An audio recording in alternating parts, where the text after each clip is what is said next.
What's going on, everybody? Welcome into the War Room podcast. As you can see, I'm a little bit in the dark right now. We're doing what we can, but we're going to deliver our top 5 interior defense.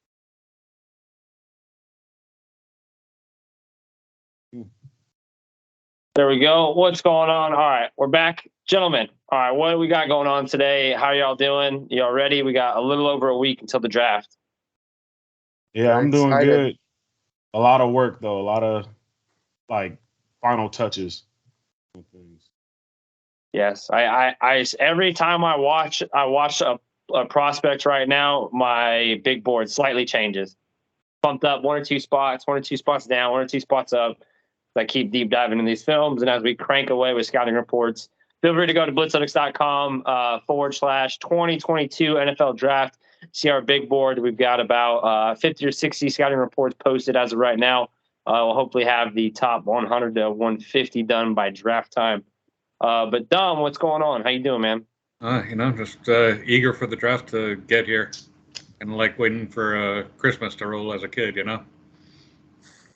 That's exactly how I feel.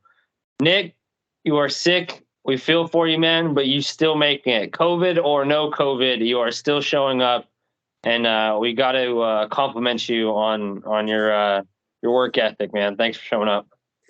Thank you, Jack. I love scouting season, and I hated that I had to miss the tight end one. But I was sick as a dog. But I'm here now, and I'm ready to talk more about the draft. Let's do it. But we actually do have some real news to talk about before we get into it. We do have an actual current event as of today.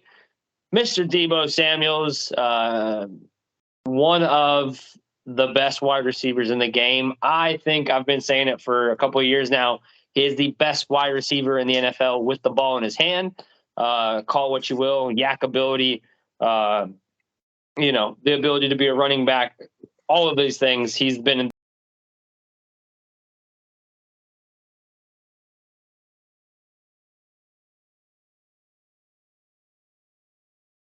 a focal, but if he's not the centerpiece, he is, or the focal point, he is a hell of a complementary piece to that offense. And I don't think that they're going to trade him, but floor is open. What do you guys think about Deebo Samuels requesting a trade? Do you think it's actually going to happen? Do you have any landing spots? You go ahead, Nick. You go ahead. Okay. Thank you, Chaz. I'm not surprised, and you can blame the Trent Baalke for this since he gave Christian Kirk that contract because it created a domino effect. And everybody, all of a sudden, since Kirk got paid, everyone wants to get paid now. So I'm not shocked this happened. Do I see Deebo Samuel being traded? The Niners really don't have any leverage, in my opinion. But I think it's going to be very tough for them to get rid of him. But it wouldn't shock me if he was like a day 2 trade asset for a team willing to give away a second-round pick for his services. Because I do like what you're saying, Jack, about him being a good receiver, but you forgot to add a few words when healthy. He has a difficult time staying healthy. Not only in his regular career, college career, he also had gotten hurt, and I think it's a little bit of a risk, but wouldn't shock me if he got traded. He's had one season so far where he actually missed time. So I struggle to agree with you on that. Chaz, the floor is yours, my dude. I don't know. It's like you said, like Nick said, it is a consequence of the Trent Baalke spending spree. All these wide receivers are trying to hold out, maximize, get as much money as they can on their second contract. He's just the first one to officially request a trade. I see my thing. I was just waiting. I think Jimmy Garoppolo is going to get traded after the draft, and then all the money that they get off the books with him was just going to go to Deebo. That's just how I naturally assumed this was gonna go. But for him to be requesting a trade before the Garoppolo domino fell is odd to me, because I feel like San Francisco shouldn't have maxed out their offer by now. So I would assume he would stay in San Francisco because once the Jimmy domino falls, they'll have more money to play with, and they'll be able to sign him to a long-term deal. But if he does get traded, I think he will definitely command more than a day 2 pick. I'm not saying he's going to get a first, but he would definitely get more, like at least 2 day 2 picks, if not more than that. So we'll see what happens. I would say possible landing spot that's thrown out there, the Bears. They could use wide receiver help. And they just acquired some capital from Khalil Mack's deal. They still got a rookie quarterback, somebody that they can have cap room to build around for the next few years. So that would be a landing spot I would look for heavily. Outside of them, Atlanta, Arthur Brown, he could use him as his A.J. Brown replacement. Arthur Smith, excuse me. He could use him as his A.J. Brown piece that he had in Tennessee. So. Hey, Chaz, I like what you said about them getting rid of Garoppolo so that they could pay him for Debo. Do you think the Niners would use an Osweiler effect, trading Garoppolo along with a mid-round pick in order to just shed his contract, or what do you think will happen? I think. Go for it, Chaz. Sorry. I say, not to get too off the rails here, but I don't think Garoppolo is as bad of a player as him, as Osweiler was. So I don't think they would need to do that for his contract. True. Also, I don't think the money on Garoppolo's contract is guaranteed. So they could cut him, and they could just cut him. They wouldn't. I don't think they would do that. They believe his value is too high. But I think that at least most of that is not guaranteed. I think he's on the last year of his contract. So I would expect. I wouldn't expect it to be that. I would think he would get at least a day 2 pick, a second rounder. I really think a healthy Jimmy Garoppolo is still probably worth a early second to late first round, especially in this draft class. And there's going to be a team that doesn't get their guy, and Jimmy has to be pretty high on that list amongst all the prospects. Dom, you have a landing spot. You think he could fit somewhere? Obviously, sorry, not Jimmy, Debo. Yeah. Shoot, anywhere really. I mean, it's hard to discount his talent level and his playmaking ability that he showcased in San Francisco. As far as landing spots, I think he'll get at least 1 first rounder, or they'll be asking for at least 1 first rounder. This year, look at all these teams with multiple picks in the first round. You've got a proven commodity in Debo, or do you go with the rookie contracts that would transpire from any of these receivers that would be available to you? Yeah. If you're Philadelphia, do you package one of their picks with whatever it would cost to get Debo and pay him $30 million a year? Yes. Or do you just draft Treylon Burks? I would take Debo over Burks, man. Debo is a proven commodity, one of the best wide receivers in the game. If you need it, you go get it right now. You could say, the Jets, Green Bay's hurting, but I don't think the Niners would trade with Green Bay because then that makes the road to the Super Bowl that much harder. Makes Green Bay back to close to a complete team. But I could definitely see Green Bay paying a first round pick to go get a Debo. What about Detroit? I think the Jets being the landing spot with the Robert Saleh connection, and also the fact that they were willing to give up a bunch of picks for Tyreek Hill. Why wouldn't they do the same with Debo?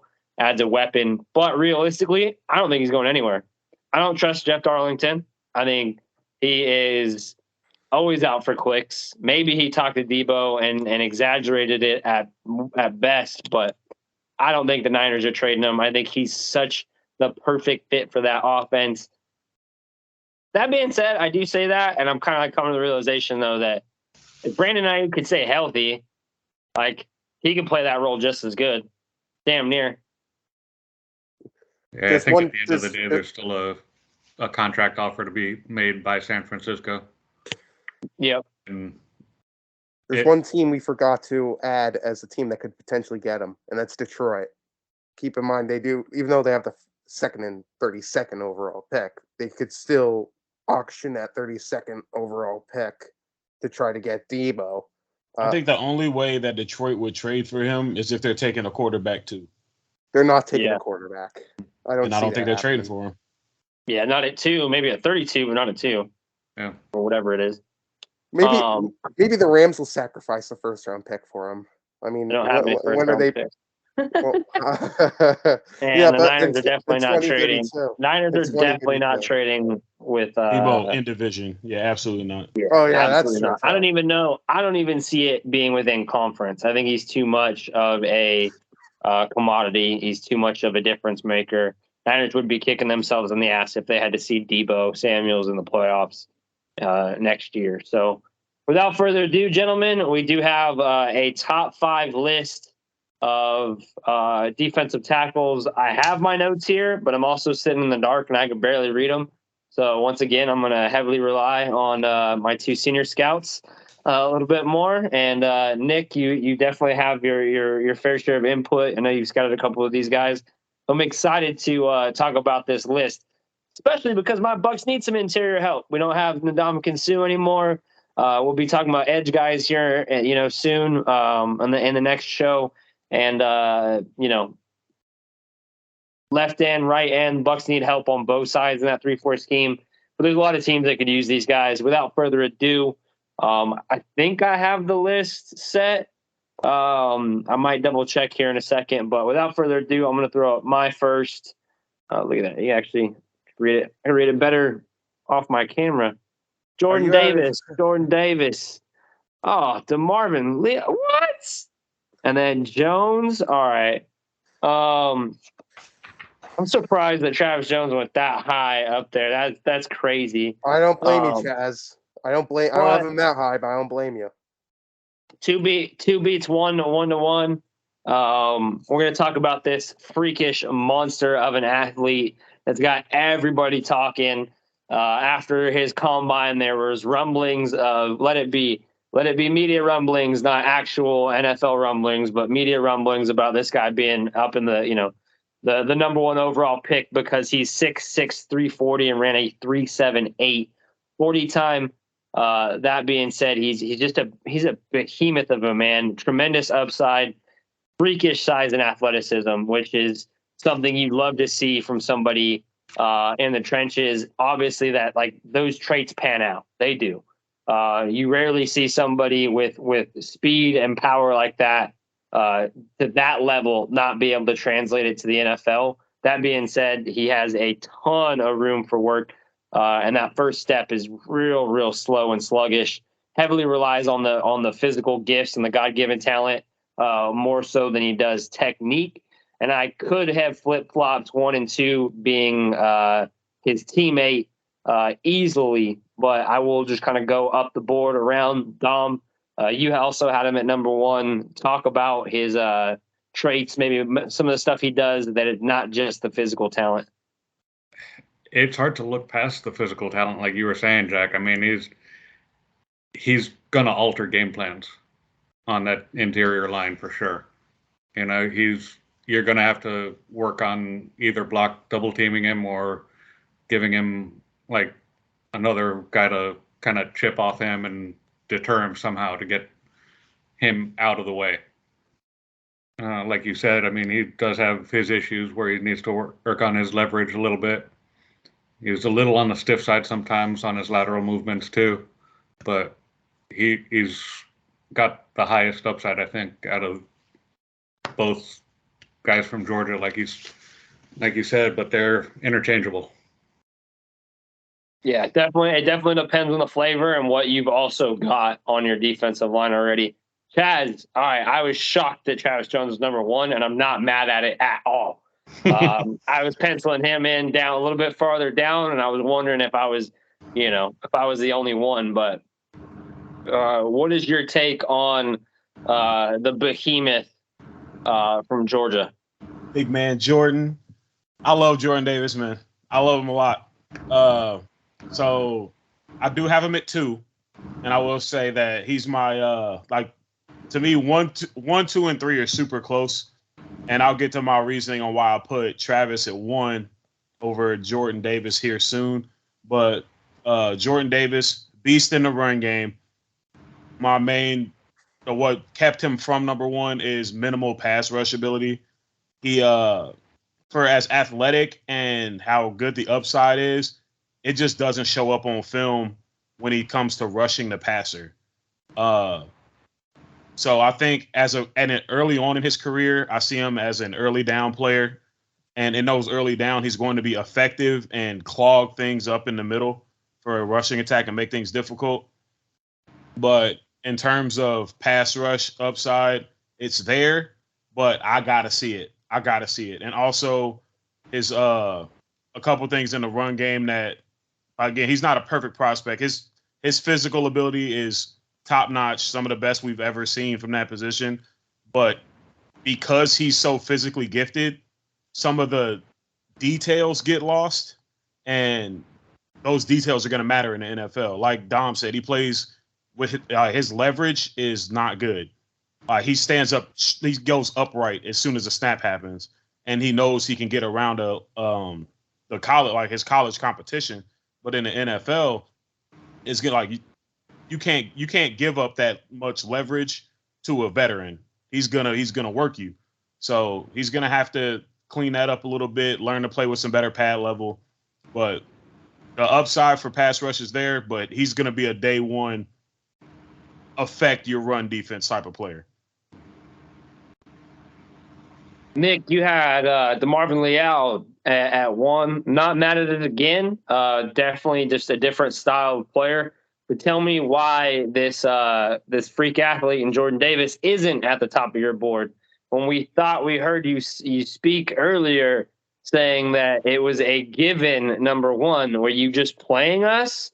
Or did you decide to change up your board just for the heck of it? I mean, honestly, tell me what's going on here. I didn't want to spoil my ranking, guys. I was kind of playing, but honestly, I did debate him at number 1, Jordan Davis. It was between him and Leal. A few things. Well, I do, but you guys pretty much said what I loved about him. But what I hate about him is, again, how he sheds blocks. He has a issue with the way he sheds blocks, and when he gets double teamed, Jordan Davis, it's like he's shut down. He's got to get that fixed. He needs to be a little more consistent with his pass rush. His posture sometimes isn't the best, but when he's got the posture right, he can be a threat. If he just cleans up a little more of his mechanics as well, I think he would be a number 1. And yes, Leal has issues too. We'll get to him later, but Davis just has a little bit more issues than Leal does.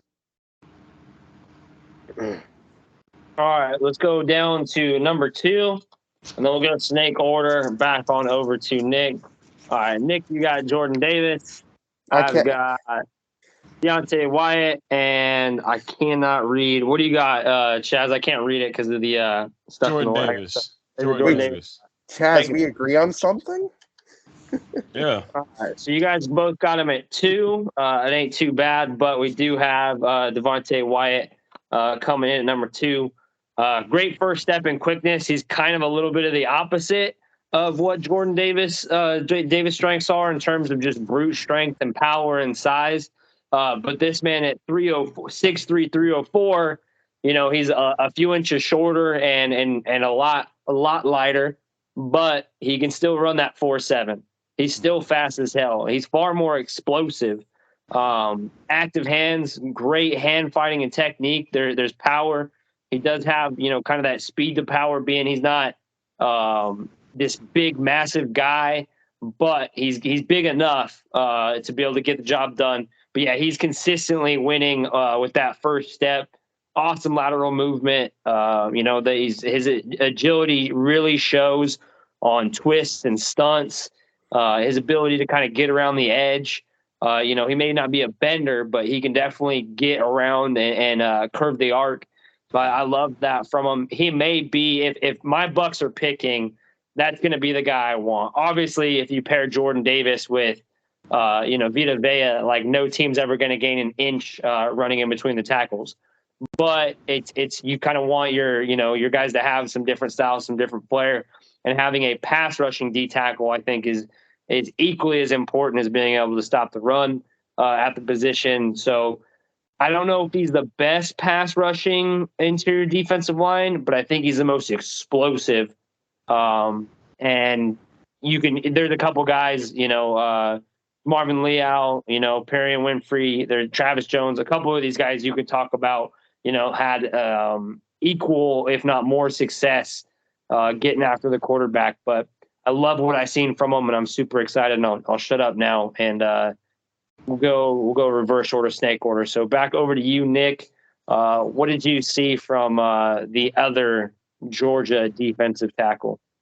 Well, I like everything you said, but I still think Tampa needs secondary help, but that's a different story. But Devonta Wyatt, there's a lot I really liked him. You said a lot of it, but what you didn't mention, this guy's a competitor. Like, this guy wants to play football. Like, I've seen him even when in pursuit of, offensive players, he tries to make the tackle. He wants to play football. He can be a great power rusher. He can be a great decent pass rusher, but he has quick hands. I think in my opinion, he has the best hands out of everybody in this defensive line category. He could be a little bit sloppy with his footwork. He could be a little he had a little issue with shedding blocks, but those could be fixed up. But he's just, the talent's there, but there's still a lot of things he needs to get fixed up and get cleaned up for him to be fully ready for the starting spot. Chaz, what's your take? How soon do you think both the Georgia interior D linemen are off the board? I think they're both gone by the mid-20s for sure. I think Jordan Davis will go somewhere in the teens. Some team will be enticed by that physical freak. Those traits. Somebody's going to take that chance. And I think Devonta Wyatt, everybody needs pass rush. And whether you get it from the edge or from the interior. And I think the edge rushers class is pretty deep. So somebody's going to take a shot on Devonta Wyatt in the upper first round. I do like Wyatt a lot. He is my 3, spoiler alert. But again, like I said, splitting hairs between all 3. He's my number 1 3 technique. So he is going to be able to rush from in between the guard and the tackle. I think with him, his lower body is the best lower body in the class. Like his agility and his ability, like his explosiveness off the ball. Like you said, great first step. And he has great lateral agility. I do struggle with his pass rush moves. Like, if he's not winning with quickness, he's not winning. His bull rush gets stifled a lot. But his anchor is really good in the run game, and he does make plays in the run game. I think he could use he could gain some power in his pants to be able to. You got to be able to win with a bull rush to be able to set up those other quicker moves in the NFL. So he's probably currently the best pass rushing interior defensive lineman right now. But I think my number 1, Travis, can eclipse that. But we'll get to that soon. But yeah, I'm a big Devonta Wyatt fan. I love both the Georgia boys. Dom, anything to add? And I like what basically everybody said about him, both positives and negatives. What I liked about him too is that he looks for work. He'll shed that first block and just keep going.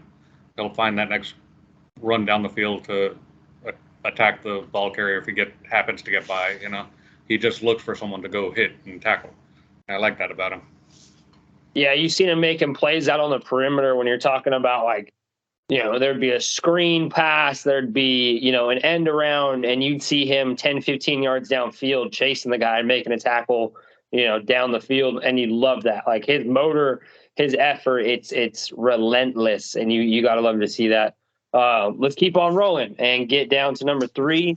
I think this is where we finally start having some a little bit of controversy, at least. No. Marvin Leal, Chaz, I can't believe we agree. Devonta Wyatt. So what does that add up to on the sheet? Let me double check and make sure. I think that's Leal still. Nope. We've got a 2-way tie right now between Perion Winfrey, Travis Jones for 3 and 4. But we do have one number 1 for Travis Jones, so we will make that our tiebreaker and talk about Travis Jones first and Perion Winfrey second. Chaz, go for it, because you had him at 1, man. I mean, that's a little high for my standards, but this is one of the guys I'm in love with, so I ain't mad at it one bit. You will not hear me talk any shit about you having him at 1. Yeah, man. Travis, I think, but going through the first 2, right? We love Jordan Davis, but we had concerns about his pass rush, right? We loved Devonta Wyatt, but we had concerns about him being a 3-down run, like being able to defend the run with consistency. I don't have either concern on Travis Jones. I think he is the best pass rushing one. Like, he's a better pass rusher than Jordan Davis right now. I can say that with confidence, and he still has room to grow in that area as well as Jordan does. But he has room to grow in that area. He could develop some moves to move transition. Once his first move doesn't work, he can kind of get lost in the shuffle and then try to seam into his next move. But how I said, Devonta has the best lower body in this class. I think Travis Jones has the best upper body. His hands are strong, man. He powers, he knocks you back. And coming out of that nose position, you're gonna need that. He's gonna be able to compete with guards. He's gonna be able to compete with centers and throw some boys around. And he can make plays in the run game. I like his upside pass, as a pass rusher. There's no deficiencies. Like I said, way back in the wide receiver pod, you don't want to be deficient at certain spots. You know what I mean? Or that was a running back pod. You don't want to be deficient on certain downs. I don't think he's a liability in the run game or the pass game the way I think Jordan Davis can be early on in his career in the pass game, and the way that Devonta Wyatt can be late in games in the run game. So Travis Jones is my number 1 because he is the most complete defensive tackle in this class, in my opinion. And I'm eager to hear you guys' opinion on that, because I knew I was going to be on the island with that one. I knew early on when I made the rankings. I gotta tell you, it's very ballsy for you to put him at number 1, but to be honest, I don't blame you. I really don't. But I have him I'll spoil it. I have him at number 5 right now. I agree with a lot of what you said, except for the pass rush stuff. He's a decent pass rusher. I'm not saying he's awful, but he needs to be a little more consistent. And his techniques aren't the best, and his footwork is a little sloppy as well. By the way, I love that you said his upper body's the best, because I agree with you, but his pass rush still needs some work, and I do love him as a run stopper. Shedding blocks could be a little bit of an issue, like I said earlier, but I seriously don't blame you for it.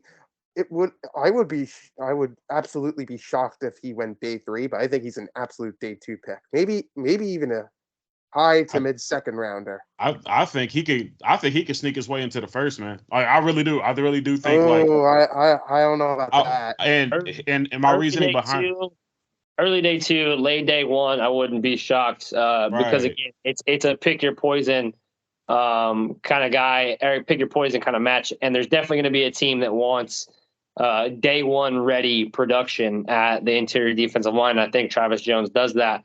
May not be the most polished player. I wrote it down, so I give you credit, Nick. The footwork is sloppy. He's got to trim the fat on some of his movement. He's not the most efficient mover, but it's because he's so damn powerful. And if you can be that physical and that dominant, I seen it on film at the Senior Bowl, so I'll turn it over to Dom, who was actually there. But from what I seen, he won damn near every rep against every offensive lineman he faced and was just pushing them back like they were kids. I mean, it looked like it was easy for him to create movement and be able to drive a guard or a center, right into the pocket and be able to create havoc just like he did throughout his career at UConn. Yeah, no, I mean, like you guys have said, he's built to plug in and contribute on day one. I have him, as we say, spoiler alert, at number 4, but just because I would want to see him work on his sync between his hands and his feet, because I think he got a little ahead of himself or behind himself, depending on which way you look at it, and that was one of the weaknesses why I had him at 4 instead of higher. But he's built for battle in those trenches, and that's where you got to win in the NFL first, Yeah, I love just seeing him. His hand placement was so consistent. Get underneath and just start leg driving. And I love it. That good reach and just fucking power mitts. I mean, literally catcher's mitts hands. And like he could maybe if he lost the hand battle, that's where he could stood up in the run game. But if he was able to win off the bat with the hands, he would stack and shed no problem. And I even wrote down patience, like as a running or like against the run. He had gap integrity and would hold his offensive lineman there and then shed right at the moment. He would almost bait running backs into coming in towards them. And I loved it. Like I said, he's down the list on so many people that you don't want to get. You almost try to and it is a bias, but you try not to get too crazy or too excited about guys and like not always be the standout who wants to throw, somebody that a lot of guys have at 5, 6, 7, 8 in their rankings, and you want to make them number 1. But I mean, film don't lie, and Chaz, I do not blame you one bit on that one. Even though I think I have them flipped because I have them at 5. But we'll jump into number 4 and then number 5. Without further ado, I got Chaz. preparing. Beautiful across the board. I like that. Tom, you've been getting some of the leftovers, so I'll start off with you. What's your take on as a prospect overall? Honestly, I loved what I saw with him at the Senior Bowl. He just plays nasty, and interior D line, I want that. I read somewhere when I was looking up notes for him, 41% of his tackles were actually for loss. Oh shit! That spoke volumes. That spoke to his penetration ability to get through that offensive line and just tackle. And that's what I wrote down. Tons of penetration and just lived in people's backfields. Mm-hmm. I mean, you cannot be mad at that. Chad, what's your take on him? I mean, we all agree, or three of the 4 of us had him at 4. So why is he number 4 on the list? And how close were you to bumping him up or down? I think that first 3 for me is a tier, and then I think the next 2 are a tier. And I would say Leal's my 5, but I would say that Winfrey, if he played in position or in a NFL scheme, then he would have been in my top, like in that tier. I would have made it said it was a tier of 4, but my issue with it is everything with him is a projection. He's super disruptive, but that's because Oklahoma's scheme was made for him to be disruptive. I think like they had him playing it like the nose guard, and he's 290 pounds. He's not going to play in the nose guard in the NFL at all. He won't be able to hold up there. So I think he's going to slide out the 3-tech. And because he's so disruptive, we're all assuming that he's going to stay as disruptive in a pro scheme coming out of a 3-tech spot. But we don't know that. Coming off the film, he was kind of stiff in his lower body. And he isn't as good at change of direction. He always it's in the open field 1-on-1. Typically, he was in the backfield because he lived in people's backfields. running backs would break him down all the time. Like he would be disruptive, come in the backfield, miss a tackle, and then somebody would clean it up for a loss. that was a very regular occurrence. But if he can get better at finishing, and if that disruption translates from the 0 tech to the 3 tech in the NFL, he's going to be a steal by somebody who gets him in the mid-second round-ish. Nick, you also had him at 4. You got anything to add? You read my mind, Chaz. I agree with everything you said, and I want to also add too that Winfrey plays with a motor.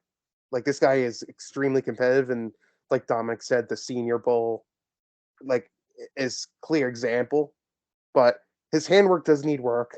Like you said, I love how you said the change of directions. It's a mess, and I'm nervous that Oklahoma City thing. I said the college wrong, but I'm nervous that that fit wouldn't translate in the NFL because he was a scheme fit. I want to know how he would, fit in, a different scheme.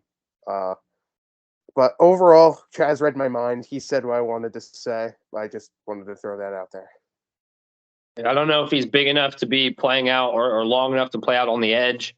So he's kind of like that scheme fit, 3 tech, 3-4 defensive end. But if you put him out too wide, and he's got to eat up double teams and take on it, it's going to get difficult. Like you said, it's almost, you have those kids in Pop Warner that they're so fast off the snap that they're just always blowing by the bigger offensive linemen. And that's exactly what it looked like with him. He would win and be on step 3 before they're even getting out of their stance.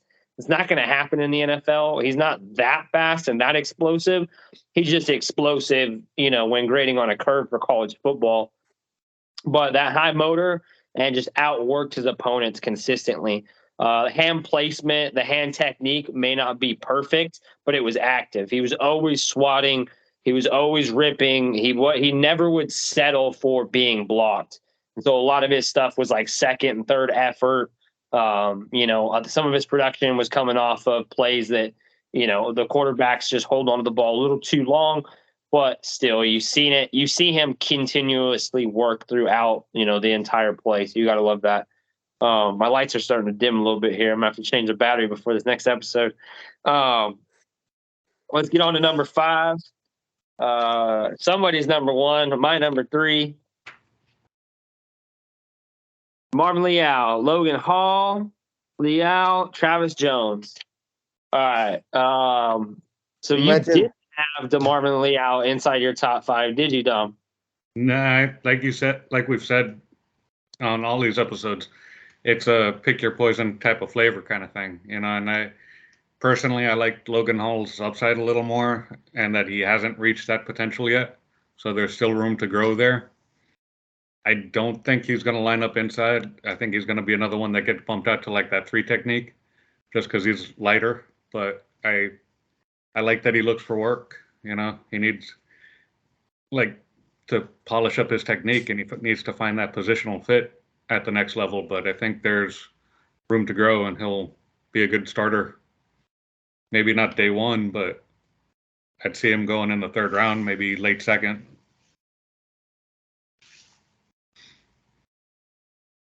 Chaz? All right, so on Leal, my big thing, it's not that I dislike versatility, but when you're so versatile that I don't know where to place you, it throws me off. So he lined up everywhere on the line of scrimmage for A&M. They had him at nose, at 3 tech, at edge. Like they were lining him all up and down the line, and he's just a weird fit. He's too light to play nose. I was like, dude's like 280. He's also kind of like a weird build to play edge. I feel like he strikes me as a Seattle Seahawks 1st round pick. Like it's just like if the Seahawks were picking in like the 20s like they always were, they draft Marvin Leal, and then I'd be like, okay, that makes sense because I don't know where they're going to play him either. It'd be like he'll be next to LJ Collier somewhere. I was gonna say running he's after Trey Lance. LJ Collier, but he is definitely. I wrote it down. He's definitely a tweener. I don't know if he's a 3-4 DN. I don't know if he's an edge or if he's a 3-tech defensive tackle. Like Right. You don't know because he's got this awkward in between body. He's just kind of built weird, but he's stupid athletic. At least on field, the combine numbers, very inaccurate compared to what you see on film. But the least athletic one out of all of this group in terms of the combine rating, but maybe one of the most explosive out of this entire group. His play speed and being he's got a multi-tool set of pass rush moves. He's got the spin. He's got quite a bit of different hand techniques, and then just overall power. He's got a lot of bursts in his first 2 steps that I really like. But yeah, it's just kind of between the combine numbers and not sure where he really is. I think his ceiling is kind of limited. Floor is pretty high for a role playing D tackle. When some coaches out there looking at him like I got a role for him. Don't worry. Like whether it's just third downs or second and third downs, I think there is going to be some place for him. But also, if he just puts on 20 pounds, that kind of changes everything. If he just thickens up, then he really could play the interior. But you really shouldn't be playing it at 6'4", 290. That's kind of on the lean side for interior defensive linemen. Nick, where did you have him slotted? You had him at number one overall. I'm sorry, I should have started off with you. My apologies. No. Number one interior defensive lineman in the 2022 NFL draft class. Now, I understand you guys have main negatives. I'll just throw 2 negatives out there that I see as the biggest problems with him. One, the off the field issues that he's had. I forgot what year it was, but I do remember he was arrested for. I know it was a drug crime. I forgot. I think it was marijuana. I may be mistaken there. Yeah, it was marijuana. Yes. No, I'm looking at my notes. And 2 was the combine, but every player has that one bad day. Is something that I'd like to say with some players. Like I said this for Orlando Brown years ago. Before I got heavily involved with it, but I mean, you have to at least admit the potential is there for him. This guy is athletic. This guy has strong pass rush moves. He's got decent run stop. The 20 pounds he does need to add. You make a fair point bringing that up, but he has great techniques. He has great movements. He has great footwork. He has not the best hand usage, but that could be cleaned up anywhere. But if he could mature and if he could fix some of the small weaknesses with his run defense, I feel like he could be a great defensive lineman for another team. And I'll give credit to you, Chaz, for calling him a typical Seattle pick, because that's who I think he could have been. Like a first rounder we barely hear of that should have been, that a lot of people reject being the late rounds. They were taken in the first round because the potential is there. And if they have that potential and they could fix him and find the true position for him, this guy will be a great defensive lineman in the league. And that's where I disagreed with you, Jack, when you said that he had a low ceiling but a high floor. I think it's the opposite. I think his floor is super low. If he goes to a coach that just doesn't know where to play him and he just throws him in there and just to be versatile and plug holes where he doesn't have already established talent at those spots, then he might flop, being lost in the shuffle a little bit. But his ceiling is immense. I think he is he's a specimen. Like don't get it wrong. Jordan Davis ain't the only man that's a freak out here. DeMarvin's a freak. He just his combine numbers just disappointed me. Like you said, and his off the field issues too had a big effect to him dropping as well. And then but yeah, I think his ceiling is immense. My favorite thing about him is his processing. Coming off the line of scrimmage and when he's on a block, his backfield vision is fantastic. He meets. I watched, actually, when you say that, I watched him read a bootleg and literally instead of crashing, he met the quarterback right at the spot. It was something I definitely took note of. I mean, physically, I guess I'm talking limited in terms of what his combine numbers state. But I think it's because of I say that because it depends on where he goes. I think his floor is still a little bit high because he's such a physically gifted athlete. His ceiling can be reached if he goes to the right spot. So you're probably right because I think he's a tremendous athlete. I don't give a shit what he did in underwear. What he did on paper, on film, is way different than what he did on paper. So I'll correct myself ever so slightly, but I still think if he does not go to the right scheme fit or the right role, he still has a decent ceiling to be a role player in any offense or any defensive line. But we go into superlatives. I only went 1 through 5. And I think, we didn't talk about Hall. Dom, feel free to inform these people about your boy. I already mentioned Hall. Yeah, well, you gotta give me some analysis. You gotta tell me why he's above Leal. Give us the bones of Logan Hall and your number 5. Like you guys were saying with Leal, I saw athleticism with Hall. He had slightly better numbers combine wise than Leal, and like I said, I see him having a high ceiling with the right fit. Once you're looking at, like, at least with this group, that 5 through 10 range, you got to find the right fit for him. Right coaching staff, whether it be coming off the bench to sub in on occasion till they polish up those techniques and everything. But I see a whole lot of upside with that athleticism that he had. I will ask you, do you have any team fits for Logan Hall? Or draft range, anything like that? I'd say probably late 2nd or 3rd right now. Because I will say I'm hearing a decent amount of smoke in Cincinnati about Logan Hall being in play for 31. It's a little rich, but I've heard it, and I don't know about 31. There's a lot to like about him, but I wouldn't take him 31.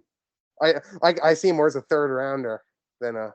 I'd say first would be rich, but I'd say if he's there in that 2nd round, that I could see that. Because I like Logan Hall too, but my thing is I don't know. Do you call him a interior defensive lineman, or is he an edge that can move inside? He's listed as interior, but I'd say he's going to be more like a 3 technique at most. He's not going to be another one that needs to hit that weight room and pack on some pounds, because he's another one that's in that like 280 range. So he's still lean for. And he's tall. He's 6'6". Yeah. So he's gonna be like, he's not as stout as Jordan Davis, who's 6'6", 340. He's 6'6", 283. So he's gonna have a little bit of a leaner frame, but he's too tall to play with leverage on the interior consistently. Yeah. It doesn't help that. Did the power go on? Yep. Yeah. And that's one of the weaknesses too, because it's like you can project, definitely not interior like nose tackle or anything like that with Logan Hall. Does he move out to the 3 technique? Do you keep him lean and just work on him transitioning to on the edge or a linebacker on a 3-4, Yeah. Dominic, you make a good point, but I just want to add this. I have seen a little bit of film on him. His posture's okay, but his hip fluidity is just not there. From what I've seen from him, he looks a little, too shaky with his hips, and that's one it's good. it's a big issue with his leverage. He's tall as hell, and he's got the tools that could be used to play well. But like my concern with him is the hips, the way he moves. But I see your points. I did debate him at number 5, but I can't. Toby Jones has more positives than him. But yeah, I see what you're saying now. All that's playing in my head right now is the way he moves, is the way she moves by Outkast. As you said, the way he. What did I do? Nah, he just quoted a song and it was hilarious. You know I don't listen to music that much. I know. Oh, wait. It's baffling. You shouldn't have said that on air. Now people. Yeah, no, you gotta keep that one to yourself, man. Keep that to the chest. No. We will wrap this episode on up so I can get back in my office and get to recording this from my office. Appreciate you guys all tuning in. Mr. Dominic Ambrose, tell these people where they can find you online. Online, just reach out to me on Twitter. It's at Dom Ambrose 10. Feel free to shoot me questions about football, your team, any team. I'll happily answer. Chess Turnbow, tell me, where can they find you? All right. Find me at CC NFL Draft on Twitter. I'm about to be retweeting a lot of my scouting reports that are going to come out this latest week, early next week. And get excited for my live draft analysis every year on Twitter during the first rounds. Ooh, can't wait. Nicholas Mullick, tell these fine people where they can find you on Blitzalytics.com. And don't forget, I still have LinkedIn. My first name, Nicholas Mullick, Mullick. I'll be on Blitzalytics, probably crashing the website with all the articles. I really did take a little break. Yeah, which I did take a little break because of the obvious. But yeah, you can find me on there trying to break the system. And my reports have been up. If you want to take a look, you can go on my LinkedIn profile. Yeah, and like I said, go check out Blitzalytics.com /NFL Draft 2020 to check out this year's big board. Also, we have big boards predating all the way back to the 2018 NFL Draft class. So I think we're coming up on, 18, 19, 20, 21, 22, 5 years. We've been doing this for 5 years, guys. We are 5 draft classes deep. So you can go back and compare Joe Burrow to this year's draft class, Joe Burrow to Josh Allen, all kinds of stuff. Have fun with the website. Check it out. Click everywhere. But make sure you guys go hit that like and subscribe button on YouTube. We are 20 subscribers away from being able to monetize our channel, and that would be deeply, deeply appreciated. So please go hit that like, subscribe button before I have to shamelessly go create 20 spam junk email accounts. 20 Also, shout out to our sponsors, Key City Brewing, Drink, Rebel, Repeat. Blitz out.